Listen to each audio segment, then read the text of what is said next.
So before we get into answering the question of whether it's possible to build muscle in a caloric deficit or lose body fat in a caloric surplus, first I want to just pose the question to you guys.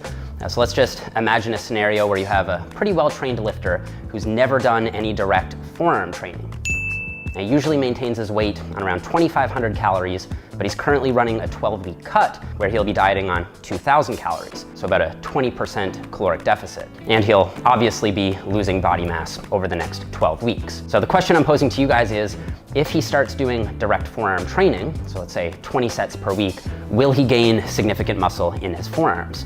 Now keep in mind, he will be in a net caloric deficit the entire time. And I'll actually just put this question up here in the cards so I can have an idea of what you guys think. So I think that the answer is yes, unless he's some kind of non-responder to training or is just really under-eating protein. I think there's no good reason to think that he won't add muscular size to his forearms while losing weight overall. And this is something I feel like a lot of people in our community get wrong. It's really common for me to hear people say that you just can't build muscle unless you're in a caloric surplus. But as we'll see, this just really isn't true. And like most things, is totally context dependent. So I think the first thing we need to consider here is the first law of thermodynamics, which in this context says that if you're in a caloric surplus, then by definition, you'll be storing net energy. And if you're in a caloric deficit, you'll be losing net energy, with net being the key word there. But I think the confusion comes when people just assume that an anabolic process, like building muscle, couldn't happen concurrently with a catabolic process like losing fat, which it can. There are a few ways that we could explain why this is the case. The first is the common sense approach. So because fat tissue and muscle tissue are separate systems, it's perfectly possible to lose a bunch of fat due to the caloric deficit while still building muscle from the progressive training stimulus and sufficient protein. It would be like if you had two different bank accounts. You could withdraw $1,000 from one account while depositing $50 into the other account, and you still would have withdrawn a net amount of $950 despite monetary gain in one of the accounts. Now, another way to think about this is by using the actual math. So 1 kilogram, or about 2.2 pounds of muscle, contains 1,800 calories, while 1 kilogram of fat has 9,400 calories. Because muscle is mostly made up of water, it has much less stored energy than fat does. So let's just imagine someone gained 2 kilograms, so about 4.4 pounds of muscle, across a 6-month training program while losing 1 kilogram of fat. Something totally reasonable for someone in their first couple years of intelligent training. Now, if we do out the math here, so they gained 2 kilograms of muscle, which equals a gain of 3,600 calories, and then they lost 1 kilogram of fat, which equals a loss of 9,400 calories. So even though they would have gained 1 kilogram of total body weight, there must have been a total net energy deficit of 5,800 calories across those 6 months. Now, keep in mind that this is net total deficit. So because there's about 180 days in 6 months, this would only come out to about a 32 calorie deficit per day. And remember that this is despite the fact that over 4 pounds of muscle was gained. So the third way we can prove this is possible is by looking at actual training research results. So just picking one 2016 study out of Stu Phillips' lab, you can see that on average, subjects lost about 5 kilograms of fat mass while gaining about 1 kilogram of lean mass.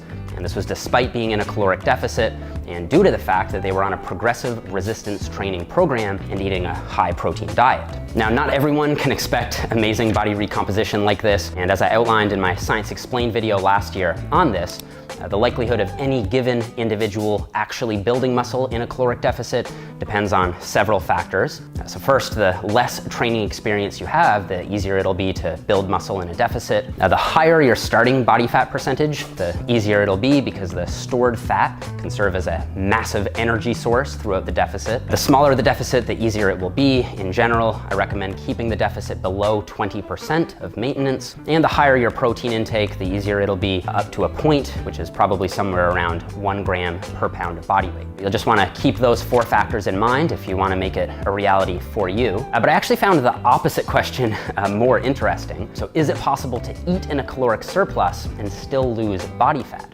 So let's just look at the math here again. So if you were to gain 6 kilograms of muscle, which is definitely possible over a year as a beginner or an early intermediate, while at the same time losing 1 kilogram of fat, then by definition, you would have had to have been in a net surplus of 1,400 calories while losing body fat. Now, it's important to note that, again, that's total cumulative caloric surplus. So if the transformation happened over a year or 365 days, that'd actually only be about a 4-calorie surplus per day, which is obviously not practical at all. But I think what this ultimately proves is that it is possible to lose fat while in a caloric surplus if you build a lot of muscle very quickly because of the differences in energy densities between fat and muscle. At risk of just confusing things more, I wanted to use these two examples to prove the broader point that body recomposition certainly is very possible and actually expected under certain circumstances. And energy balance and body weight changes aren't always inextricably linked because of differences in the energy density of different body tissues. I would say people in their first 1 to 2 years of training can expect to build muscle and lose fat at the same time, as long as their training program is set up properly, they're eating sufficient protein, and the caloric deficit isn't too large. In practice, I'd recommend about a 15 to 20% deficit, and in general, you just want to focus on compound movements in the 6 to 15 rep range with progressive strength increases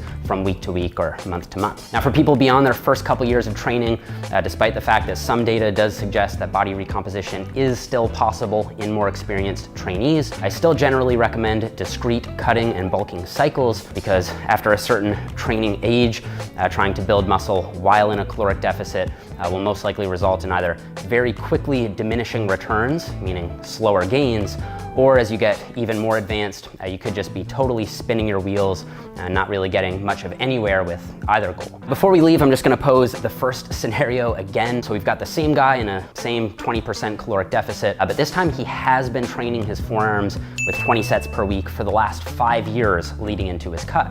Now, throughout his cut, will he continue to build muscle in his forearms, or will he at best maintain that muscle? And I'll just put that one up there in the cards as well. And I'm just gonna leave it at that, and we can discuss that one in the comments if you'd like. So a lot of the information in this video came from James Krieger's research review, Weightology, which I strongly recommend subscribing to if you haven't already. So I'll have a link for that down below. And before we go, I wanna give a huge thank you to Skillshare for sponsoring this video. Skillshare is an online learning community with over 22,000 classes in videography, productivity, photography, and really anything that's going to be useful for you as a creator.